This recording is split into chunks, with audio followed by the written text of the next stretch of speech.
I don't know about you guys, but at this point, I might need 10 of these coffees today with just how rough the stock market is. Oh my goodness, man. We are down over 2% on the Russell, the Qs, the Dow, the S&P. They're down pretty much 1.5% each as the VIX is up over 12%. And you want to hear the crazy thing? You guys want to hear it? We are up massively off the lows today, and we're still down 1.5% on SPY. 2% on the Russell. I think at one point the Russell was down, 4% almost? And this comes after, well, things in the Middle East are escalating, right? We got word that President Donald Trump is willing to do, quote, whatever it takes.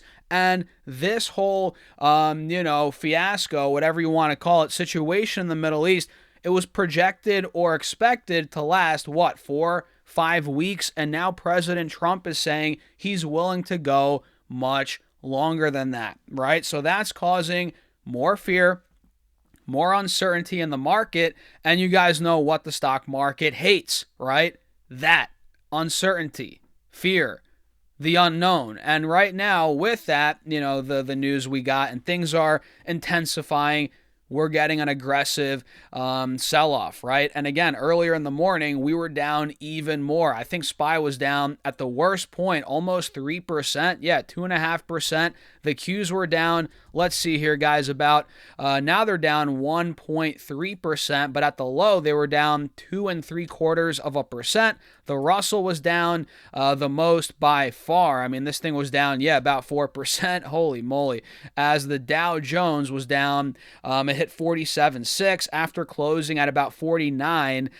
So it was down 2.6 at the low. So yeah, things are intensifying. Stocks are getting nailed because, again, now it's pricing in the fear, or there is more fear now, but it's pricing in the potential for this to go longer than expected. What's that going to do to oil, to energy? A lot of companies, when energy prices go up, rising fuel costs, right? That hurts a lot of companies' bottom lines, profit margins. And what does that do? Well, that hurts stock prices, in the short term at least. So those are part of the reasons why, a lot of the reasons why we're selling off right now, because, things are uncertain. And look, the Dow Jones, when you're looking at the Dow and the Russell, the charts still look phenomenal, right? The Dow is still holding an uptrend. We're still above the 180 SMA here. But when you're looking at, and look, the Russell, same thing,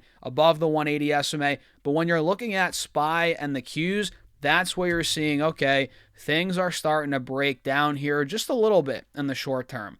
If you look here on the 20-day chart, we did break through the wedge here on SPY, although now we're getting back over it. We're getting back over the low from, I think, yesterday in the overnight market. We hit about 676. So today we hit 669. So we took that low out. But now we're recovering back over. So we're back kind of in the wedge. But the fact that we did take out that 670 mark, 675, I'm not loving that in the short term. We actually hit multi-month lows with that move this morning on SPY. And on the Qs, same thing pretty much. Actually, no, wait. It didn't break the low from a few weeks ago, but we're right there. We're right there. The Qs are testing this spot here at 590, 592. That's a critical support. We held it. We're almost at 600 now, which is good. But if that breaks, we're talking a 6-month low incoming on the Qs roughly, which is not ideal. So, yeah, at this point, guys, deals are emerging. They have been. And if the Qs take out 600, well, we're under 600, 590. If we take 590 out, 580, this is going to, more deals are going to open up. That's going to open up a ton of opportunities. So I'm actually excited here because I am a long-term investor. I trade, I do all that stuff as well. I sell options, there's a lot of stuff I do. But at the end of the day, I am a long-term investor and I'm buying quality stocks for the long term, right? And when I'm seeing opportunities out there, when I'm seeing red rather, I know there's opportunities and I get excited, right? So I am here buying stocks left and right. Not everything under the sun, but strategically buying companies, names that I think are going to do well long term, you know. And today, for example, I bought more Mercado Libre. I bought the dip at 16.85, I believe. So I've been holding off. That was actually my first buy since they tanked after earnings. So I've been holding off on buying more of this company. The last I bought the stock, I think it was at 19 something. So I waited for the earnings to come out. We covered how this was clearly in a descending triangle. We covered that, so I was patient for that reason. Then boom, we saw that triangle play out. We dumped all the way down to 16.50, and well, that was the price I was waiting for. Now we're seeing support right around this 180 moving average.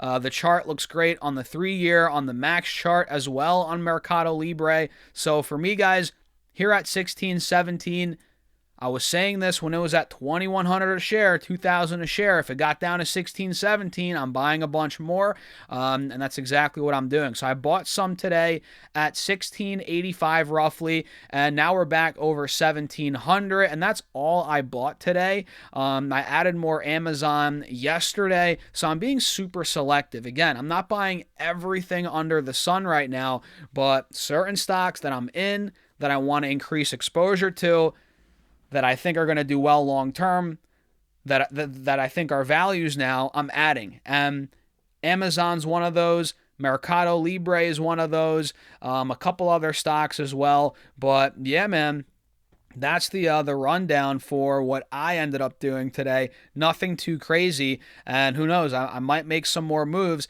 but I'm still keeping some cash, some dry powder on the sidelines like I always do. And look, man, if you're selling options, you know, if you're always depositing money, and I get it, some people can't deposit a bunch of money, you know. It depends on your lifestyle, your savings rate, whatever. But if you're able to build up a portfolio where you have stocks that you have hundreds of shares of, you really don't even have to deposit money in anymore. I mean, it's always good to, you know, deposit fresh capital into your portfolio. But once you're, you know, selling options, you know, selling covered calls, you know, cash secured puts as well, which you need a good amount of cash to do that. But you can actually generate a bunch of extra income on top of your portfolio, you know, in addition to the returns it's already making. And the idea here is if you're selling options every month, you're making a couple $100, couple $1,000 just from selling options a month. This is money you can use to buy stocks with, right? Or you can live off of it, supplement your income, whatever. But again, that goes back to what I said. You don't necessarily always have to deposit money every single week. I mean, you do in the beginning of your journey, right? And really, you can forever. I mean, look, we're investing for retirement every 2 weeks, right? Whatever it may be. But at some point, you know, when your portfolio gets big enough, it's going to be spitting off some good, you know, cash flow just from, you know, dividends, if you're into dividends, or from your option strategies. And it's nuts as it grows more and more. And that is cash you can use, again, to buy stocks. And if you're depositing money in on top of that, oh my goodness, your portfolio just grows and grows. It's a beautiful thing, beautiful thing. So as of now, I'm focusing, and I have been all year, I'm focusing on quality. You know, I haven't bought really any speculative names this whole entire year, you know, and I don't really own really many speculative stocks at all, maybe 2 or 3. And I've really just been focusing on quality. So let's run through a couple other stocks that are just getting nailed right now. Tesla is at a moment of truth spot on the charts.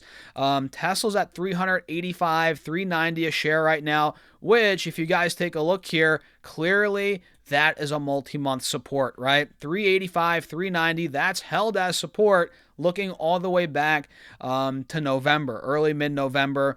And the clear chart shows us here that we're making lower highs into that 385, 390 support. So this is a descending triangle on Tesla, which is bearish, right?